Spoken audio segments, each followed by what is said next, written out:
بسم اللہ الرحمن الرحیم۔ السلام علیکم۔ صحیح بخاری سے حدیث نمبر 76۔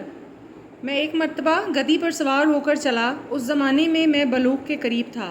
رسول اللہ صلی اللہ علیہ وآلہ وسلم منا میں نماز پڑھ رہے تھے اور آپ کے سامنے دیوار کی آڑ نہ تھی، تو میں بعض صفوں کے سامنے سے گزرا اور گدی کو چھوڑ دیا۔ وہ چڑھنے لگی جبکہ میں صف میں شامل ہو گیا، مگر کسی نے مجھے اس بات پر ٹوکا نہیں۔ صحیح بخاری سے حدیث نمبر 77۔ ایک مرتبہ رسول اللہ صلی اللہ علیہ وآلہ وسلم نے ایک ڈول سے منہ میں پانی لے کر میرے چہرے پر کلی فرمائی، اور میں اس وقت 5 سال کا تھا۔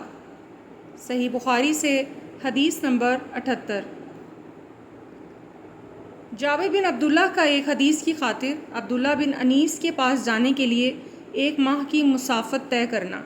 وہ اور حرب بن قیس بن حسن فزاری حضرت موسیٰ علیہ السلام کے ساتھی کے پاس آئے، ساتھی کے بارے میں جھگڑے۔ اس دوران ان کے پاس سے ابی بن کعب گزرے تو ابن عباس رضی اللہ تعالیٰ عنہ نے انہیں بلا لیا اور کہا کہ میں اور میرے یہ ساتھی حضرت موسیٰ علیہ السلام کے ساتھی کے بارے میں بحث کر رہے ہیں، جس سے ملنے کی حضرت موسیٰ علیہ السلام نے اللہ سے دعا کی تھی۔ کیا آپ نے رسول اللہ صلی اللہ علیہ وآلہ وسلم کو کچھ ان کی فرماتے ہوئے سنا؟ حضرت ابی نے کہا کہ ہاں، میں نے رسول اللہ صلی اللہ علیہ وآلہ وسلم کو ان کا حال بیان فرماتے ہوئے سنا ہے۔ آپ فرما رہے تھے کہ ایک بار حضرت موسیٰ علیہ السلام بنی اسرائیل کی ایک جماعت میں تھے کہ اتنے میں ایک شخص آیا اور کہنے لگا، کیا آپ جانتے ہیں کہ دنیا میں آپ سے بھی بڑھ کر کوئی عالم موجود ہے؟ حضرت موسیٰ علیہ السلام نے فرمایا کہ نہیں۔ تب اللہ تعالیٰ نے حضرت موسیٰ علیہ السلام پر وحی نازل کی کہ ہاں، ہمارا بندہ خضر علیہ السلام سے بڑھ کر ہے۔ تو حضرت موسیٰ علیہ السلام نے ان سے ملنے کی راہ دریافت کی، تو اس وقت اللہ تعالیٰ نے ان سے ملاقات کے لیے مچھلی کو نشانی قرار دیا اور ان سے کہہ دیا کہ جب تم مچھلی کو نہ پاؤ تو لوٹ جانا، تب تم خضر علیہ السلام سے ملاقات کر لو گے۔ حضرت موسیٰ علیہ السلام دریا میں مچھلی کے نشان کا انتظار کرتے رہے۔ تب ان کے خادم نے ان سے کہا، کیا آپ نے دیکھا تھا کہ جب ہم پتھر کے پاس تھے تو میں وہاں بھول گیا اور مجھے شیطان ہی نے غافل کیا؟ حضرت موسیٰ علیہ السلام نے کہا کہ ہم اسی مقام کے تو متلاشی تھے۔ تب وہ اپنے قدموں کے نشانوں پر باتیں کرتے ہوئے واپس لوٹے۔ وہاں خضر علیہ السلام کو انہوں نے پایا۔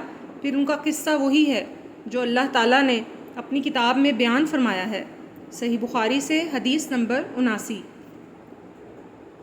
آپ صلی اللہ علیہ وآلہ وسلم نے فرمایا کہ اللہ تعالیٰ نے مجھے جس علم و ہدایت کے ساتھ بھیجا ہے، اس کی مثال زبردست بارش کی سی ہے جو زمین پر خوب برسے۔ بعض زمین جو صاف ہوتی ہے وہ پانی کو پی لیتی ہے اور بہت بہت سبزہ اور گھاس اگاتی ہے، اور بعض زمین جو سخت ہوتی ہے وہ پانی کو روک لیتی ہے۔ اسی سے اللہ تعالیٰ لوگوں کو فائدہ پہنچاتا ہے، وہ اس سے سیراب ہوتے ہیں اور سیراب کرتے ہیں۔ اور کچھ زمین کے بعض خطوں پر پانی پڑتا ہے جو بالکل چٹیل میدان ہوتے ہیں، نہ پانی روکتے ہیں اور نہ ہی سبزہ اگاتے ہیں۔ تو یہ اس شخص کی مثال ہے جو دین میں سمجھ پیدا کرے اور نفع دے اس کو وہ چیز جس کے ساتھ میں مبعوث کیا گیا ہوں۔ اس نے علم دین سیکھا اور سکھایا، اور اس شخص کی مثال جس نے سر نہیں اٹھایا، یعنی توجہ نہیں کی، اور جو ہدایت دے کر میں بھیجا گیا ہوں اسے قبول نہیں کیا۔ حضرت امام بخاری رحمۃ اللہ علیہ فرماتے ہیں کہ ابن اسحاق نے ابو اسامہ کی روایت سے قبلۃ الماء کا لفظ نقل کیا ہے۔